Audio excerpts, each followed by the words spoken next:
do reino. Sim, que ele governe por muito tempo. Qual o tema de Game of Thrones?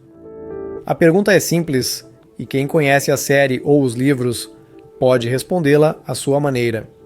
Game of Thrones é sobre o Trono de Ferro, sobre a rivalidade entre as casas, sobre dragões, magia, caminhantes brancos, sobre a luta entre o bem e o mal, sobre o dever, a honra, intrigas, amor. Sim, é sobre muitas coisas. Mas se você pedir para alguém formular a ideia principal de toda a série, o que George Martin queria nos transmitir, e apoiar isso com fatos dos livros ou da série, até mesmo os gurus mais competentes e eruditos de A Canção de Gelo e Fogo muitas vezes têm dificuldade em responder. No entanto, tenho certeza de que George Martin, que dedicou dezenas de anos de sua vida a esse livro e escreveu literalmente milhares de páginas, certamente deveria ter um único propósito em mente. Improvisando, dá para escrever um conto curto, mas ao criar um livro extenso, é preciso saber o que se quer dizer. Neste vídeo, conto o que considero a ideia principal da obra de George Martin. Vou analisar os personagens principais de Game of Thrones para mostrar como essa ideia aparece na história de cada um. Além disso, sabendo de tudo isso, vocês vão deixar de ter várias dúvidas sobre o final da série Game of Thrones, que gerou tantas discussões, e sobre quem deveria ter sentado no Trono de Ferro.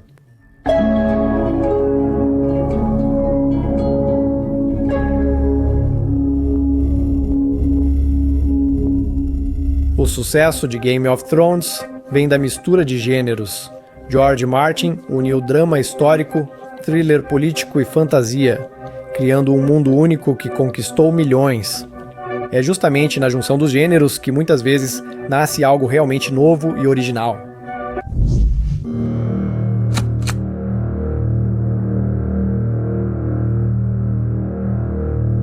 Game of Thrones tem muitos personagens e tramas, mas cada uma traz uma ideia específica.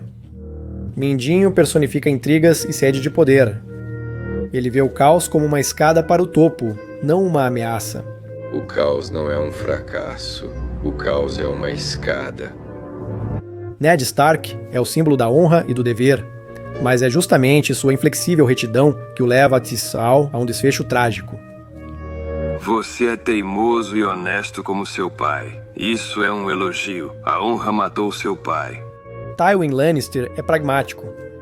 Para ele, a força de sua casa é prioridade e sacrifícios pessoais são aceitáveis. Sabe o que é legado? É o que você deixa para seus filhos e netos. Arya Stark simboliza vingança e castigo. Samwell Tarly, conhecimento. A lista pode continuar por muito tempo. Cada um deles não é apenas uma peça no tabuleiro, mas também portador de um conceito específico. Há algo em comum que une todos esses ramos da narrativa? E eu acho que sim, e para entender o que é isso, vale a pena ouvir quem pronuncia talvez uma das frases-chave de Game of Thrones. Estamos falando de uma pessoa que não tinha poder militar nem riqueza, mas que, apesar disso, era uma das pessoas mais influentes de Westeros, graças à manipulação de informações, conhecimentos e boatos. Falo de Varys. Conhecimento é meu ofício, milady. No terceiro episódio da segunda temporada, Varys faz um enigma para Tyrion. Na sala estão um rei, um sacerdote e um homem rico. Um simples mercenário recebe ordens de cada homem importante para matar os outros dois. Quem vai sobreviver? Quem vai morrer? Há várias interpretações para o enigma de Varys, mas poucos sabem que ele mesmo responde na 8ª temporada. O povo escolhe quem tem poder, consciente ou não disso. E, na minha opinião, é justamente a investigação sobre o tema do poder que é o principal tema de Game of Thrones. O poder é de quem convence os outros que o têm. O poder é curioso, milord. E para não ficar só nas palavras, vamos passar pelos personagens principais e analisar como o tema do poder é revelado através de suas histórias.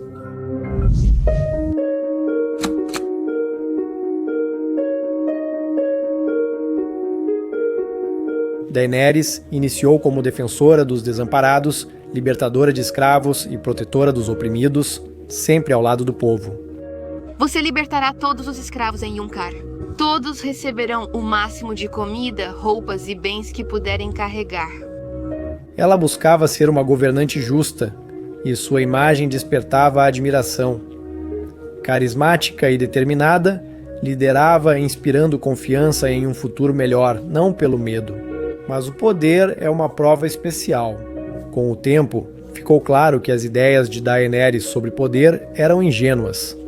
Quanto mais experimentava o poder, mais dura e intransigente ficava. Vamos tomar a cidade e eliminar todos os seus inimigos, minha rainha. No início, seu poder vinha do apoio popular, que acreditava em sua missão. Varys ficou até o fim, sempre buscando seu sucesso.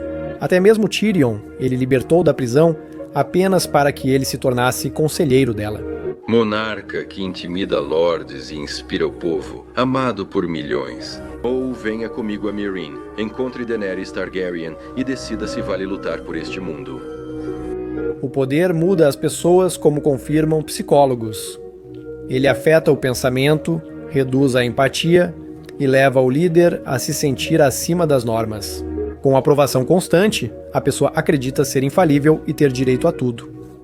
Porque ele está no comando, como ocorreu com Daenerys. A misericórdia pequena não serve. A cada cidade conquistada, ela ficava mais severa. Ao final, Porto Real em cinzas.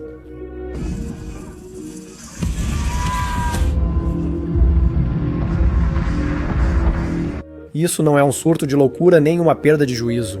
Para ela, foi uma decisão consciente. Era necessário. Ela acreditava que estava fazendo a coisa certa. Aí está o paradoxo do poder. Quem busca liberdade, muitas vezes vira tirano. Essa é a primeira face do poder, a que corrompe. Ned Stark representa honra e dever. Ele segue sua consciência e ensina isso aos filhos. Para ele, justiça não é só uma palavra vazia. Por isso ele afirma isso. Aquele que pronuncia a sentença tem grande a espada. Porque a responsabilidade deve ser pessoal, não delegada. Após a morte do rei Robert Baratheon, Ned tenta seguir a lei. Ele acha que a verdade se protege sozinha, mas esse é seu maior erro. Enquanto ele joga honestamente seguindo as regras, outros já estão armando armadilhas. Ele não é político, mas um guerreiro acostumado ao inimigo no campo de batalha. Ele não está adaptado ao mundo das intrigas, onde a mentira e a hipocrisia são armas principais. Antes de derrotar o inimigo, é preciso reconhecê-lo. Oferecem a ele tomar o poder à força. Quem controla o rei governa o estado. Enquanto você hesita, Cersei se prepara. Mas ele prefere seguir a consciência. Não vou sujar as últimas horas de Roberto com sangue aqui. E termina na masmorra e no cadafalso.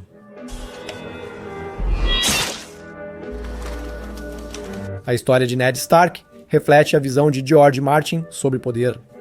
O poder é um jogo em que não vencem os mais dignos. Princípios não bastam, e na política frequentemente faltam honra e dever. Roberto Baratheon é mais um capítulo relevante nas reflexões de George Martin sobre poder. Ele chegou ao trono pela força, derrubando o Rei Louco, mas ao assumir o poder, ele simplesmente sentou no trono, como se tivesse recebido um prêmio por participar. Governe o país enquanto comida, vinho e prostitutas me destroem. Para ele, o poder é recompensa, não dever. Esse é seu erro. Robert é um exemplo de que vencer uma guerra não é suficiente. O verdadeiro desafio começa depois da vitória. O poder não é um troféu que se pode pendurar na parede. Uma vez conquistado o poder pela força, não se pode simplesmente relaxar. Não é possível mantê-lo sem envolvimento, sem governar. Porque enquanto você comemora, já estão se alinhando ao seu lado aqueles que estão prontos para tomar o seu lugar. Ele deixou de se interessar pelo Estado, entregou-se ao vinho e prazeres e perdeu o controle. Seu reinado prova que um trono conquistado pela espada logo vira símbolo vazio sem vontade e habilidade para manter o poder. A lembrança de mim, do rei Roberto Baratheon, morto por um javali. Stannis Baratheon é a personificação da ideia de poder como lei. Para ele, a coroa não é um símbolo de poder, mas uma consequência de um direito inalienável. Ele deve se tornar rei, porque em sua convicção é assim que deve ser. Essa é a lei.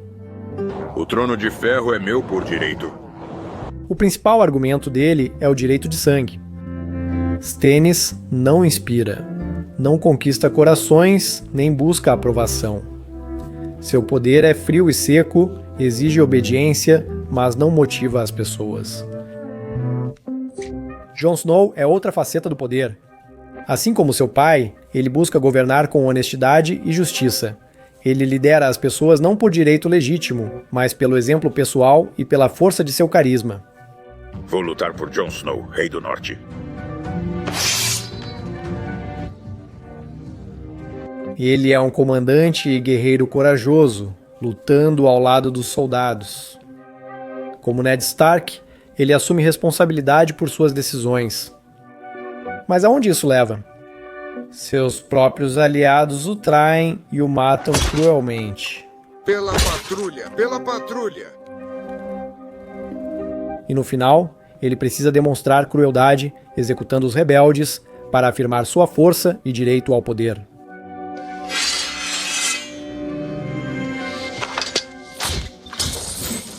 Carisma e honra não bastam para manter o poder.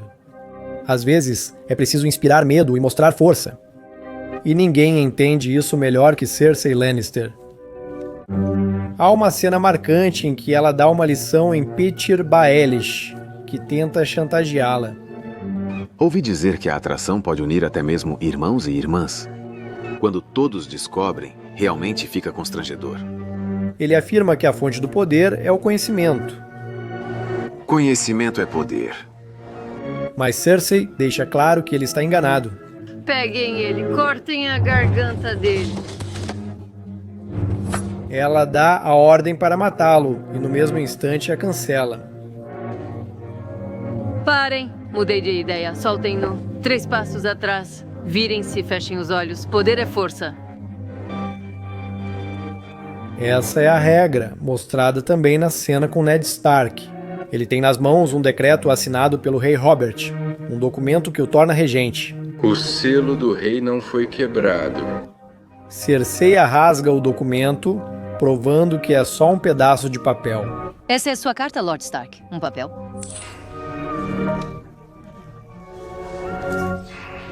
Na verdade, não importa se você tem poder nas mãos.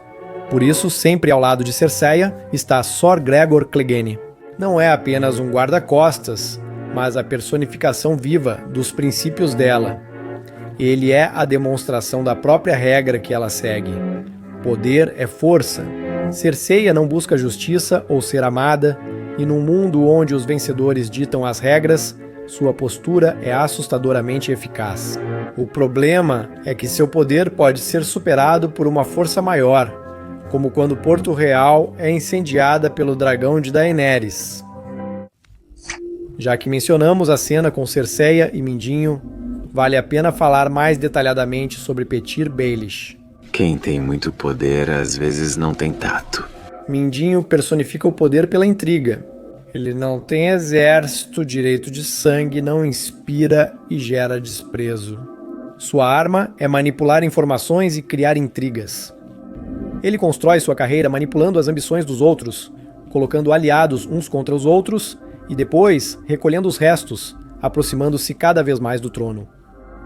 Se guerra fosse matemática, matemáticos governariam o mundo. Ele transforma seu modo de alcançar o poder em regra. O caos é uma escada. Enquanto outros veem perigo na instabilidade, ele vê uma oportunidade. Ele semeia discórdia e sobe explorando a confusão e fraquezas alheias, sendo mestre em aproveitar oportunidades. Onde a guerra explode, ele sempre encontra uma maneira de tirar proveito. Mas até mesmo a mente mais sofisticada não é onipotente. No fim, ele perde por entrar em um jogo perigoso, impossível de prever totalmente. Principalmente quando forças além do seu controle e das intrigas habituais entram em cena, como Bran Stark, que virou o Corvo de 3 Olhos. Para Mindinho, que sempre calcula tudo, jogadores assim são seu ponto cego, e isso acaba sendo fatal. Outro jogador essencial nesse xadrez é Varys. O poder é curioso, milord. Um símbolo de poder construído sem força, carisma ou lei. Seu poder vem da informação obtida por uma ampla rede de espiões. Com inteligência, sangue frio e estratégia, ele cria planos calculados para décadas futuras. Varys acredita que serve ao Estado conforme sua visão. A quem você realmente serve? Ao Estado, milord? Ele personifica o poder burocrático oculto, um cardeal cinzento que manipula e influencia nos bastidores. Varys não busca ocupar o trono de ferro pessoalmente. Devo ser um dos poucos homens que querem ser rei? Ele quer orientar quem, em sua opinião, merece governar. Assim, ele começa a promover Daenerys no grande jogo, mas até as mentes mais calculistas cometem erros. Ao notar que Daenerys não atendeu suas expectativas, ele tenta apoiar outro candidato. Ainda há Jon Snow? Mas o jogo que ele conduziu por tanto tempo se volta contra ele mesmo. O governante que ele guiou por tanto tempo o executa por traição. Lorde Varys, eu, Daenerys da Casa Targaryen, o sentencio. A história dele mostra que até mesmo aqueles que puxam as cordas podem, mais cedo ou mais tarde, acabar nas mãos daqueles que eles mesmos manipularam. Analisamos os personagens principais, mas em todos aparece o leitmotiv central. Reflexões de George Martin sobre poder. As pessoas decidem quem tem o poder, sabendo disso ou não. Esses personagens personificam diferentes aspectos do poder. Nem todos aqui têm poder e influência. Há aqueles que são obrigados a se submeter. Veja Sandor Clegane o Cão. Ele não quer o trono, mas precisa viver onde o poder manda em tudo. Ou Bronn, da Água Negra, homem sem títulos, entende bem esse mundo e age de forma cínica e eficaz, para tirar o máximo proveito. Todas as casas, facções e personagens estão envolvidos na disputa pelo poder, seja por ideais, sobrevivência ou interesse próprio. Sim, Game of Thrones aborda temas como honra, traição, amor, dever e destino. Mas é justamente a investigação da natureza do poder, suas formas, que talvez seja a ideia principal em torno da qual tudo o resto é construído. Ele tem uma espada e poder sobre a vida e a morte. Se os espadachins mandam, por que fingimos que o poder é dos reis? Se mantivermos em mente essa ideia principal do poder como tema central, que permeia toda a narrativa, muitos acontecimentos que pareciam inesperados ou até controversos para o público começam a fazer sentido internamente. Fica claro porque Daenerys, que começou sua jornada como libertadora, no final se transforma em destruidora. Ela não enlouqueceu de repente, apenas alcançou o fim lógico de sua luta. O poder virou sua verdade absoluta, justificando tudo. A misericórdia pequena não serve. Fica claro porque Jon Snow, visto como governante ideal, nunca ocupa o trono de ferro. Ele não é um jogador. No novo mundo, onde o poder já não é apenas uma questão de legitimidade ou justiça, mas uma questão de sobrevivência e equilíbrio, não há lugar para Jon. Seu exílio simboliza a rejeição de que o poder se baseia em honra e justiça. O final, com a queima do Trono de Ferro, resume as reflexões de George Martin sobre o poder. O dragão, ao destruir o trono, parece perceber isso. Isso não é só metal, mas fonte de dor, sofrimento e destruição. Uma maldição. Ninguém que o queria encontrou felicidade.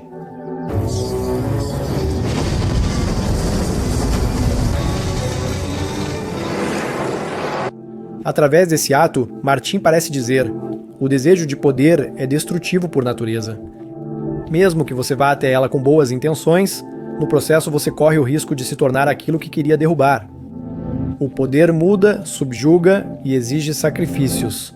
Não tolera fraqueza nem incentiva a nobreza, sempre cobra seu preço.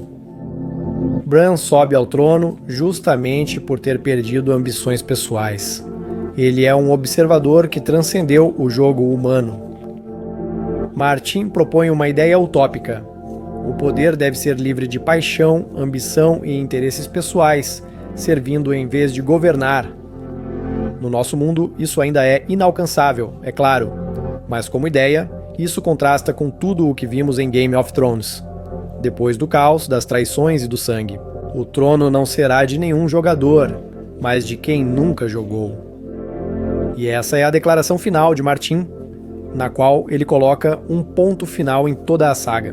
O verdadeiro poder não é um direito de conquista nem uma recompensa. É um fardo que deve ser carregado por quem não deseja o poder de forma alguma. Game of Thrones é uma reflexão sobre o poder e a visão autoral de George Martin, mas surge a pergunta: por que devemos acreditar nele afinal?